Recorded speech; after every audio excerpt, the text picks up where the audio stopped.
esse o nome, síndrome do ninho vazio, essa tristeza, esse pânico de perder os filhos, medo de acontecer alguma coisa, porque vai pegar o ônibus para vir para casa, vai acontecer alguma coisa, também dá medo, viu? Mãe também passa por isso. Mas eu tenho várias pessoas aqui participando e colocando a tristeza que sentiram. Algumas até adoeceram porque os filhos saíram de casa. Então, vamos entender primeiro o que é esse ninho vazio, o que é esta síndrome e se você, de repente, já passou por isso até sem saber. E aí a gente dá as boas-vindas, doutora Flávia Rodrigues Brandão. Seja bem-vinda ao programa Mulher.com. Alô? Tudo bom? Prazer estar aqui com vocês. É um prazer. Não estou te escutando, eu não estou te escutando. Você consegue me ouvir agora? Agora sim. Então, você é muito bem-vinda, doutora. Obrigada, viu? E olha, quando a gente fala síndrome do ninho vazio e tudo que é síndrome, tem algumas coisas que se repetem em vários casos, né? Então vamos entender o que é esta síndrome do ninho vazio? Sim. O síndrome é um conjunto de sinais e sintomas, é quando um dos filhos sai de casa ou todos os filhos saem de casa e os pais ficam com sentimento de vazio, pode desenvolver um quadro depressivo, pode alterar o sono, o apetite, é uma sensação de vazio mesmo, porque muitas vezes os pais ficam só naquele papel social de cuidar dos filhos, acabam se esquecendo da própria vida. Pode perder o foco, não ter capacidade mais de trabalhar, ficar com alteração do sono, do apetite, e isso, se ficar com um quadro mais intenso, pode vir a chegar a desenvolver uma depressão, um quadro depressivo. E entender, é muito importante entender que isso também é uma chance para o casal, ou a mãe ou o pai, olharem para si. O que acontece é que muitas vezes os pais param de olhar para si e só de se dedicarem a cuidar dos filhos, não é? E agora com a pandemia, como as pessoas ficaram mais em casa, isso se exacerbou quando eles chegam a sair, ou quando saem para estudar fora, ou quando chegam a se casar, ou até mesmo querem morar sozinhos para terem mais liberdade. Então, os pais ficam com uma sensação assim, como se estivessem perdidos. Qual agora que vai ser o meu papel na vida? Principalmente se a pessoa só focou no cuidar dos filhos.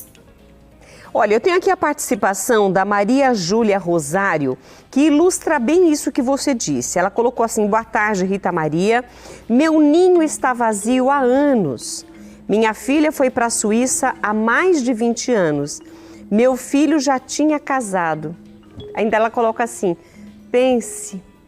Então deve ser uma tristeza. A filha muito longe, o filho casado e a casa. Não é só o ninho, né? Mas a casa, o coração, a vida, perde um pouco do sentido do que era antes, né? Cuidar, fazer, acontecer, tudo para os filhos. Então, no caso aqui da Maria Júlia, essa dor não passa? Não, passa, e o que é importante as pessoas refletirem é que pode ser um período de crise, mas pode ser uma oportunidade de uma reorganização da vida. Então, passar a olhar o cônjuge, muitas vezes é um casamento que já está desgastado, no qual os pais ficaram só no papel de pai e mãe, o homem e mulher sumiram, isso é bem comum, o desgaste da rotina, né, daquela correria, para a pessoa melhorar a autoestima, procurar outras atividades, socializar mais com os amigos, olhar esse casamento para ver se o casamento está dando certo ou não. Muitas vezes é um casamento que já acabou, mas por conta de estar focado nos filhos, o casal nem percebeu, ou até reconstruir o casamento, não é? Reconstruir as relações. E é pior a síndrome do ninho vazio quando a pessoa, né, nesse caso que ela falou, ela ficou pelo jeito sozinha. Então, reorganizar, né, ressignificar a vida, fazer uma atividade física, frequentar lugares nos quais possa conhecer pessoas, cuidar de si, fazer uma atividade física. E o casal voltar a ter intimidade. Tem muitos casais que estão casados, mas não tem mais intimidade, nem afetiva, nem emocional, né? E E é uma chance também de reconstrução, pode ser uma oportunidade, não é? Depende de como a gente olha. E é pior, eu acho, essa síndrome quando acontece quando a pessoa acabou de se separar ou acabou de se aposentar, então perde muitos lugares, principalmente o homem quando se aposenta, ele fica muito abatido. Então é um momento também, uma oportunidade de crescimento, de olhar para outros papéis na vida, não só como cuidador. Olha, mas hoje nós estamos falando desta síndrome do ninho vazio e você citou algumas das consequências de sentir esse vazio por falta dos filhos, né? Mas tem algumas doenças que podem advir desta síndrome? Você falou depressão. Sim, a gente pode pensar em quadros de ansiedade, então eu vou descrever alguns. Legal. Tá? A depressão, o que seria? A depressão seria um quadro de transtorno de humor, no qual nós temos acometidos o nosso humor, então a pessoa pode ficar mais entristecida, irritada, não necessariamente, porque a depressão ela se manifesta de várias formas. Não só aquela depressão melancólica, no qual a pessoa está isolada no quarto, mas a pessoa pode ficar extremamente irritada, com o pavio curto, não é? Brigando com todo mundo. Quando você vai pesquisar, às vezes é um quadro depressivo, altera o apetite, ou aumenta ou diminui. O ciclo sono-vigília, então, ou dorme muito ou dorme pouco. A pessoa pode perder, ter uma alteração no peso, na funcionalidade. Então, o que é importante as pessoas verem? O que eu conseguia fazer, eu não consigo fazer mais. Não sente tanto prazer, a energia diminui. Às vezes até quando vai se alimentar não sente o gosto da comida e tem graus de depressão, tem do mais leve até o mais grave. Isso é um quadro que pode acontecer. Pode acontecer quadros de ansiedade, como o pânico, né? Até que você falou aí no começo, ataques de pânico. O que seria? Seria uma crise de ansiedade, na qual o batimento cardíaco aumenta, dá uma sensação de angústia no peito, às vezes a mão sua, a cabeça fica estranha, tá? Tem uma sensação iminente de morte. Então, são sintomas físicos que muitas vezes a pessoa vai parar no pronto-socorro achando que está infartando ou que está ficando doida, e não é causada pelo quadro emocional, é bem comum. Ou quadros de fobia, a pessoa começa, se tem uma relação de muita dependência com os filhos, se vê sozinho ou sozinha, tem medo de ir nos lugares, não quer sair sozinho. Então, pode acometer, tá? Assim, falta de concentração no trabalho, diminuição de rendimento no trabalho. Por isso que é importante as pessoas buscarem ajuda de terapia e muitas vezes um psiquiatra para se precisar usar medicação. Qualquer um destes sinais é interessante procurar um médico para ajudar essa pessoa, para que isso não se desenvolva e se complique ainda mais. No caso, por exemplo, ela sentiu essa palpitação, as especialidades médicas, tenho certeza que todas vão ajudar, mas a sua como psiquiatra, a pessoa já vai direto no psiquiatra ou deve procurar um outro médico antes? Nós cuidamos das emoções. Eu brinco que as pessoas têm muito medo de vir no psiquiatra. Eles chegam eles têm um estereótipo, né? As pessoas falam, nossa, eu não tô doida, então eu não preciso ir ao psiquiatra. Só que nós somos os especialistas das emoções, das perdas, dos comportamentos, das cognições. É bem indicado vir ao psiquiatra, porque não necessariamente eu vou prescrever uma medicação, só a orientação já pode ajudar a pessoa a ter um norte. Eu sou terapeuta, sou psicanalista, então já pode começar uma terapia para lidar com a perda, para lidar com essa nova posição no mundo, não é? Nesse novo olhar da pessoa, como a pessoa vai se colocar no mundo, não só como cuidadora, é muito importante, não necessariamente eu vou prescrever uma medicação. Você falou uma coisa que eu achei interessante, que nesse ponto, quando esta síndrome chega, que pode ser para o pai ou para a mãe, porque os filhos não estão mais, qual o papel do companheiro, então, para ajudar esta pessoa a atravessar? Porque às vezes fala, não, deixa, não preocupa, para de pensar bobeira. E a pessoa, ao invés de ajudar a estimular, fica menosprezando o sentimento daquela outra pessoa. O que fazer nesse caso? Orientar que, assim, o sofrimento mental, da saúde mental, nunca é frescura, tá? A gente nunca deve diminuir ou desprezar a queixa do outro. E é errado também achar que os homens não sofrem, é que os homens não são educados para falarem de suas emoções, né? Eles fazem de durão, mas às vezes eu já atendi vários pais que sofrem até mais do que as mães, adoecem, porque o que acontece? Muitas vezes a pessoa não consegue expressar esse sofrimento emocional, psíquico, mental, e se torna uma doença, então começa a ter dor. Tá? Ou ter dor, ou ficar muito adoecido. E os homens também sofrem, né? É errado falar assim, nossa, meu pai não está sofrendo. Não, depende da ligação. Às vezes é um filho que está muito próximo do pai. Então, assim, sempre o casal conversar, se olhar, se respeitar, se ouvir, não é frescura, né? Assim, dor emocional nunca é frescura, depressão não é frescura, é uma doença. E também a gente, o ninho vazio vai ocorrer dependendo de como era essa relação anterior. Era uma relação saudável, era uma relação de dependência.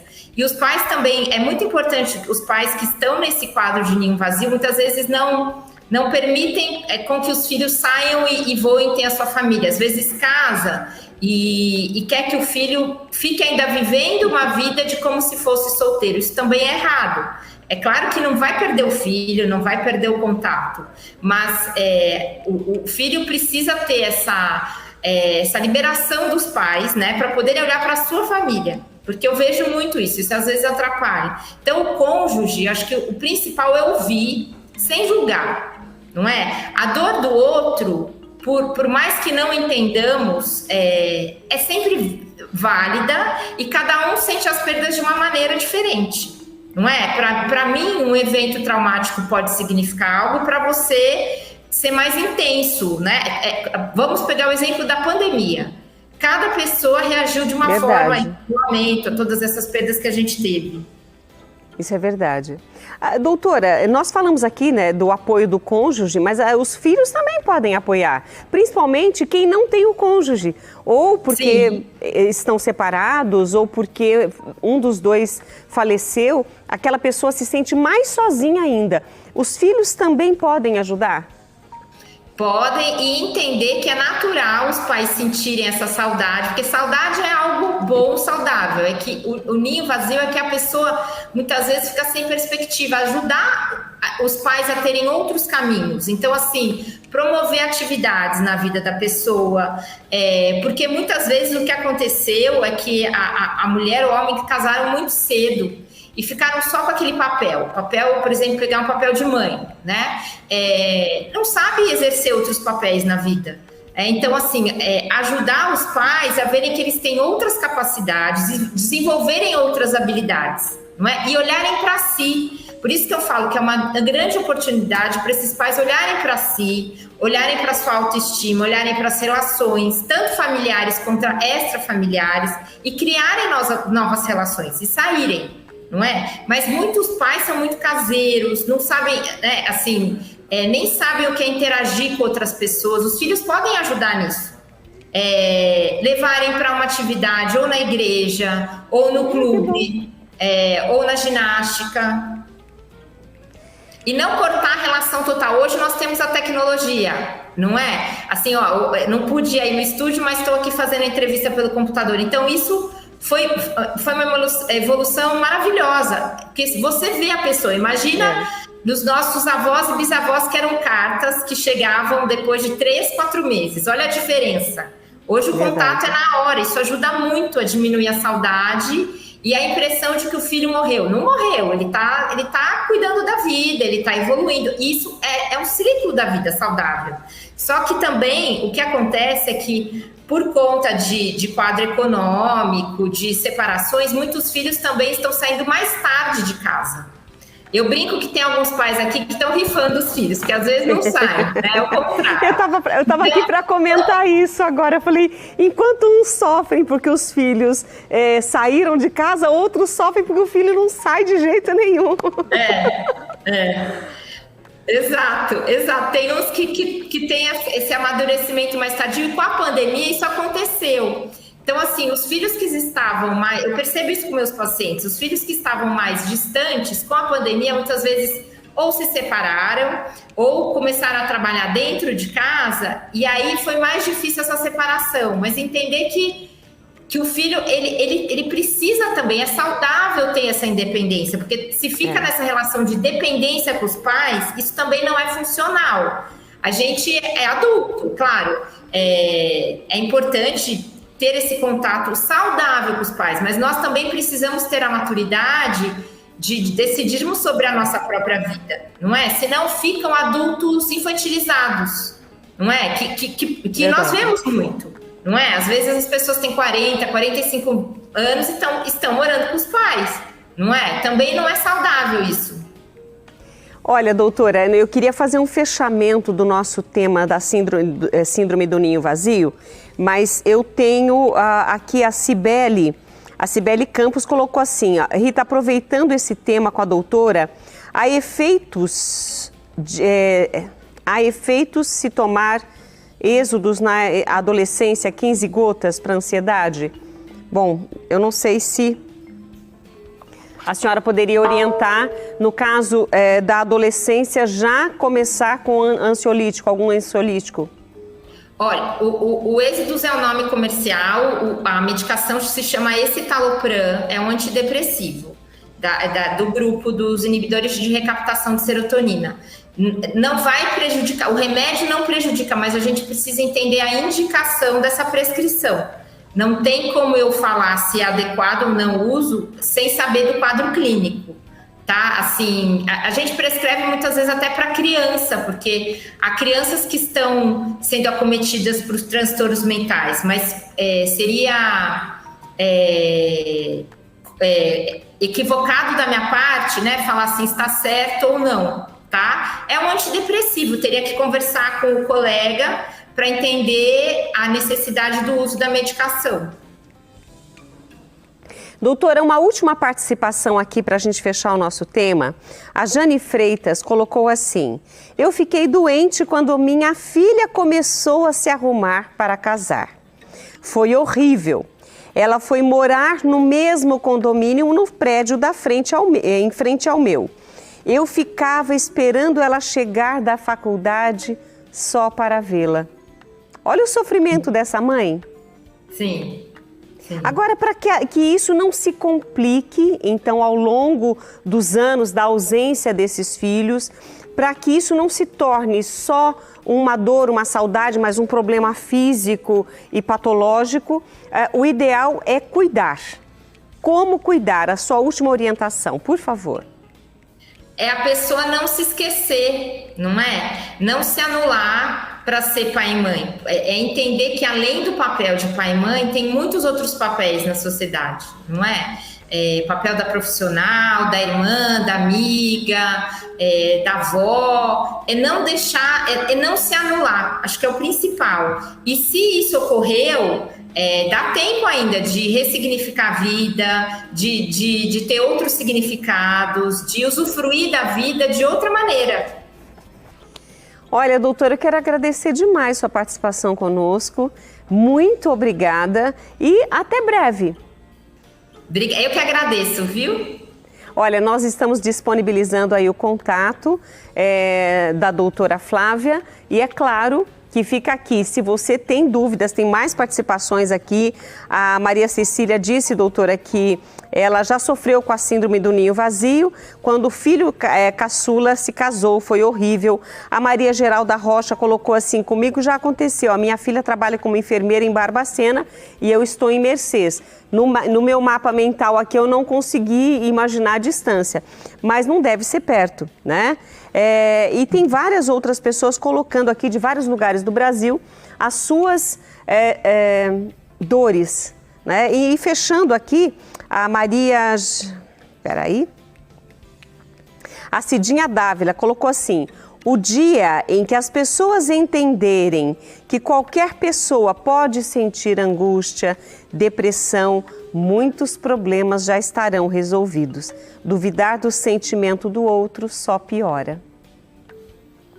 Olha, A Elaine Uric, de Panambi, no Rio Grande do Sul, colocou agora: quando minha filha saiu de casa, tive alguns destes sintomas.